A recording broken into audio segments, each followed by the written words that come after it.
quick intro to the Our Bright Future project. So Naomi's going to take us away with that. Great, thanks Freya. So this webinar has been created in partnership with Our Bright Future.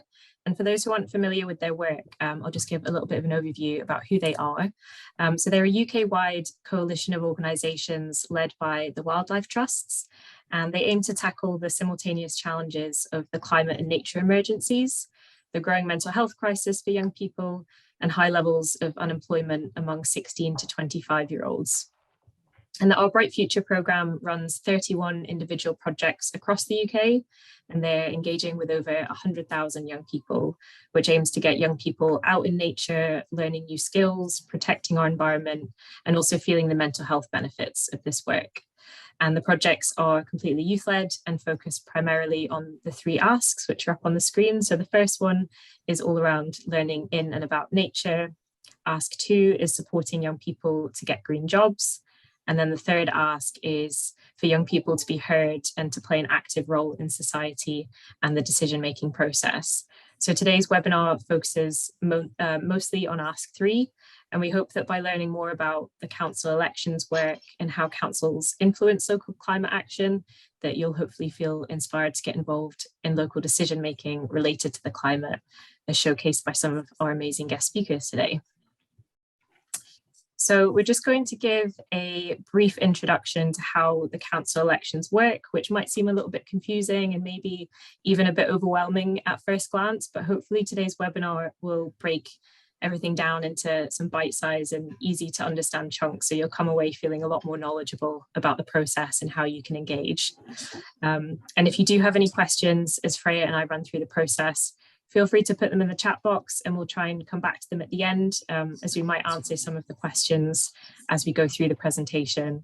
And there'll also be an opportunity for a Q&A at the end if you'd rather save your questions for then. So the elections are coming up on the 5th of May, and they're for all of the local authorities in Scotland.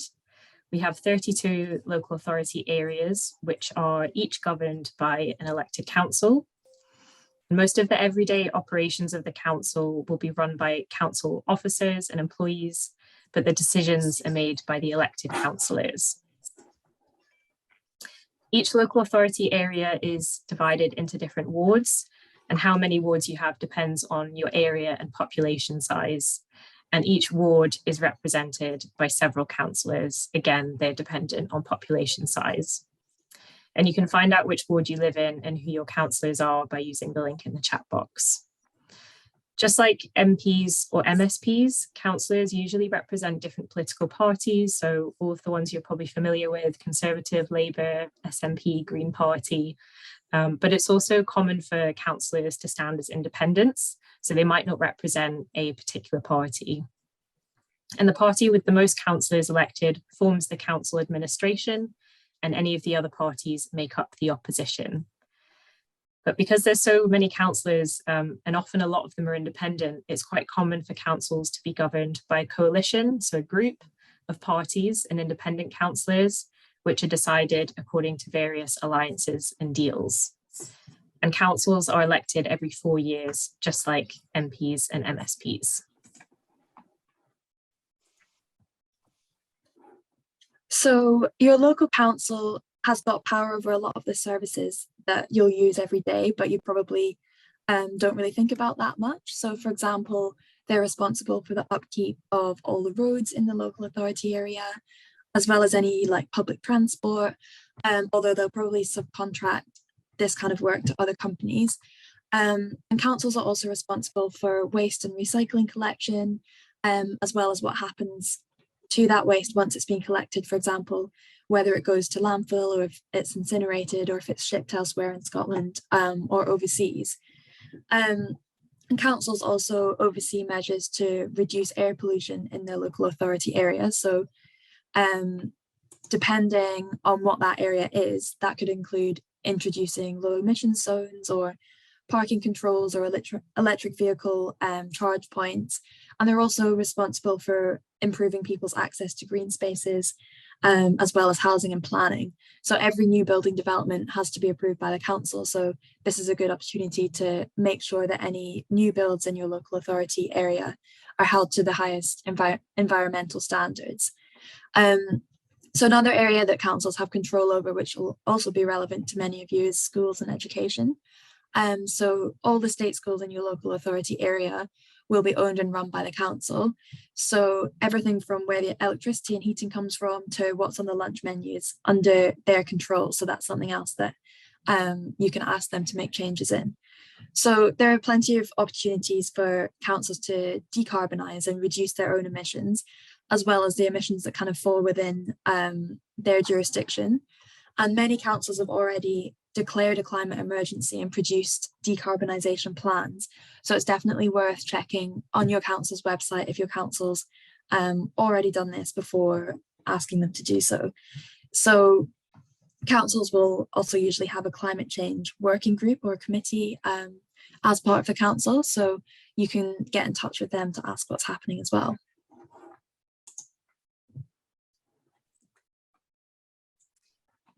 Great, so registering to vote.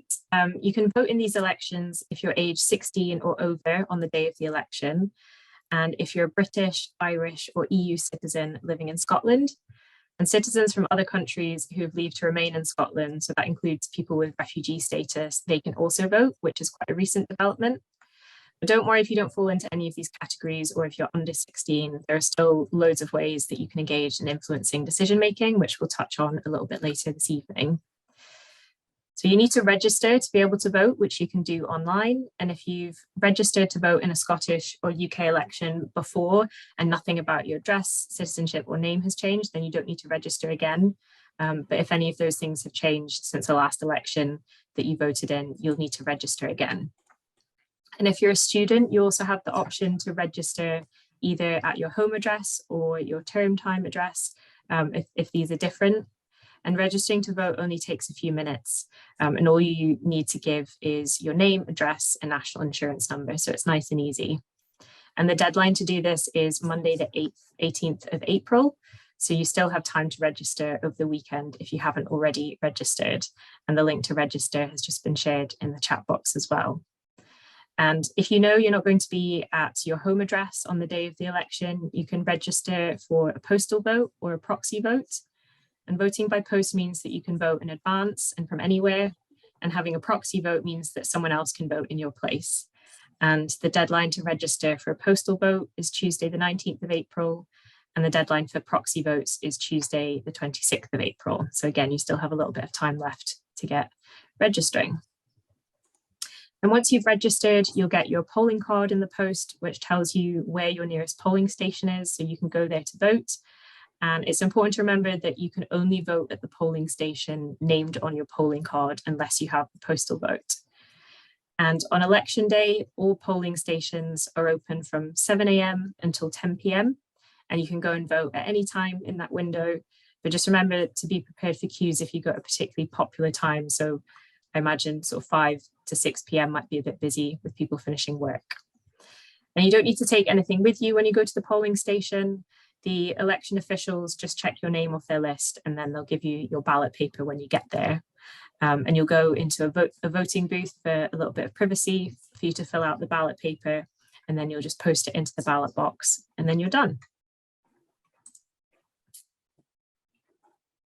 So the voting system that they use in the local authority elections is called the single transferable vote system. Which is quite a different system to the first past the post system that we use in most other elections, like the UK government elections, which is like quite simple, where the candidate with the most votes wins the seat. But with the single transferable vote system, it's much more representative of the votes that are cast, but it's a bit confusing. So I'll explain it here, but we'll also put a link in the chat with a bit more information and a video about this, how this works as well. So basically what happens is your vote only counts once, but you can vote for more than one candidate.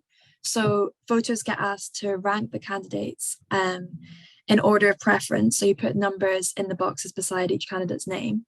So you could put a number for every candidate on the ballot, but you don't have to. So you should only put numbers beside the ones who you'd actually like to win a seat. So if there are any who you really don't want to be elected, it's better not to give them a number at all. So basically what happens is a quota gets worked out for the number of votes that a candidate needs to win a seat. So that's worked out by number of votes and number of seats. And then the votes are counted in several rounds. So basically in the first round, only the first choice votes are counted. So only people's number one votes.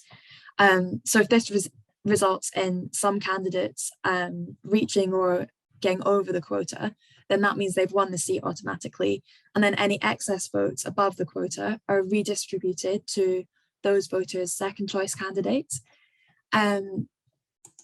So then if no candidates have reached a quota in the first round, then the candidate with the fewest votes is eliminated and their votes are all redistributed to the voters' second choice candidates.